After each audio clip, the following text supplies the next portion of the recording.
So, here's one for you. I was listening to a podcaster I'm a big fan of, a guy called Chris Williamson. He hosts the Modern Wisdom podcast. Couldn't recommend it more highly. Fucking great lad. But he introduced me to this concept of multiplying by zero, which I think is just absolutely brilliant. And a great one for people to hear about and to understand, because it's something that we all do to varying degrees throughout our lives. So I'm going to explain it as best as I can in this way. You get points for doing something right. So this morning, I got up and I had a protein shake for breakfast. I'm going to have a salad for my lunch. I'm going to have a light enough dinner this evening because I have a day's driving ahead of me. In the van, I'll be out doing my deliveries. So I'm not going to be burning through calories, lifting things or doing heavy lifting work or whatever else. And I'm on a bit of a weight loss buzz. So I'm going to eat minimally today. And in general, over the next week and the next month or so, I'm not going to eat a whole pile because I'm looking to bring down my body fat and get leaner. And that's great. But for every time that I don't eat a biscuit or eat a salad instead of a takeaway or whatever it is, imagine you get a point for that. So I get a point for having a protein shake for breakfast and not having, rashers and sausages and eggs and toast and all that jazz. And I get another point at lunch when I have my salad bowl, and then I get another point for eating a healthy dinner, and then I might even get another point for not stuffing myself full of chocolate in the evenings. And over the course of the days, weeks and months, you build up points. But it doesn't matter how many points that you get. If you multiply your score, so let's say you've added up all your points at the end of the month and you've got 200, and you're delighted with yourself, that's a great score. But if you multiply that 200 by zero, the answer is zero. So it doesn't matter if you got 10,000 points. You multiply 10,000 by zero and the answer is still zero. And you can replace losing weight with being nice to your kids. So you're super nice to your kids all morning, you make them a nice breakfast, you manage your morning and their morning so that you both have a good start to the day. You meet them after school, you ensure that you're in good form when they come back, or at least not in terrible form. If you're in bitchy humour and you're about to go in the front door, maybe drive down the road and listen to some music or do whatever it is that you can do. Go for a walk or whatever. Put a bit of distance between your pissy humour and you interacting with your kids, and replace kids with wife, mother and father, brother and sister, co-workers, boss, whoever it is. And you get a certain amount of points for doing that. But again, if you multiply it by zero, it doesn't matter if you've got 5,000 points, multiplying it by zero is still zero. And what multiplying by zero represents is in relation to the original analogy with weight loss. If you're really good all week and you're building up your points, multiplying by zero will be going out and drinking 10 pints and eating a takeaway and stuffing a load of crisps and chocolate and smoking a load of joints before you go to bed on a Saturday night. You've undone all the good work that you did during the week. And it's the same with your kids. You can be super nice to your kids and really go out of your way to give your kids a good, happy, healthy upbringing over the course of months.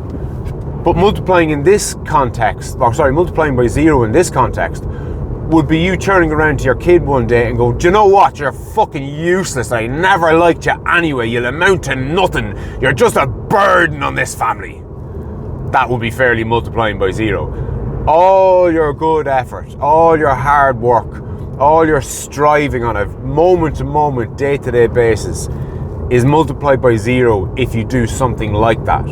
And there's a million and one different ways that we can think about it. An example that Chris Williamson gave was a girl who dedicates her life to going to college and studying hard and eating right and being active and being a super productive human being, and she has the world as her oyster. She You know, she maintains her relationships with her friends and her family, and she gets enough sleep, and she drinks enough water, and she aces all her tests, and she works hard in her part-time job. She eats clean, and her future couldn't be brighter. And then she sleeps with some randomer that she met in a nightclub and ends up getting pregnant, and her life's fucked. That will be multiplying by 0. Another analogy is you're an acute saver. You're very good at saving. You scrimp and you save, and you know you're in doing the grocery shoppings, and you're calculating how much the blueberries in the 100-gram tub cost in comparison to the blueberries in the 150-gram cost. You're working it out, and you're penny pinching. You're saving left and right. You're going without. You know, you don't get to have that drink at the weekend. You don't get to buy that pair of runners that you want. You know, you never treat yourself. You're an astute saver, and you're saving for, again, weeks, months, maybe years. And then you go and you blow it all on some big mad gamble. You put it all on black. Or at least that's kind of 50-50 or 49-51, whatever the case may be. But, you know, you put it all on a horse, and boom, you've multiplied by 0. Now, maybe you win, but maybe you fucking lose. Maybe you don't get pregnant, but maybe you do. And I just think it's a really good way of viewing how one misstep can undo, you know, days, weeks, months, years, decades of good work. Like, you could be, in relation to decades of good work, you could be a champion husband. You could go on speaking tours about how you should treat your wife and show by example and all the rest of it. And you could build up a career based on this, and you could be world famous as the best husband in the world. But then, you know, that one time you kick the fuck out of your wife, that'd fairly be multiplying by 0. And that's your life gone. That's decades of hard work, all written into history as you being a terrible person. Worse than being a terrible person, you let on that you were a great person, but behind it all, you were this fucking evil bastard. Honesty is the same. You can be an honest person. A more kind of realistic day-to-day example than being a world super husband. You can be honest in your day-to-day life all the time, but then decide to maybe lie about something because there's a big payoff. But that one lie that you get caught in, it eradicates all the good work that you've done for God knows how many years previous. And the point that Williamson was making was, you know, make sure you never multiply by 0. And just having that idea in your head when you're met with a call it an opportunity. You're met with an opportunity to sleep with some random fella, or you're met with an opportunity to try heroin for the first time when you haven't been doing great for the past while. Or maybe you're off the drink, maybe you're an alcoholic and you give up the drink, and you get an opportunity to go on a stag with a load of lads drinking the heads of themselves. Having that idea of, and having that question ready to hand, would doing this be multiplying by 0? Because I don't want to do that. Now, we all know you shouldn't do things that are going to completely fuck over your entire lives.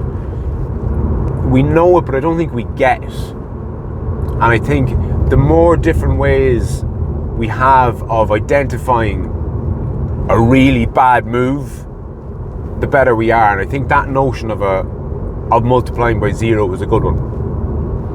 And on that note, I'll chat to you soon.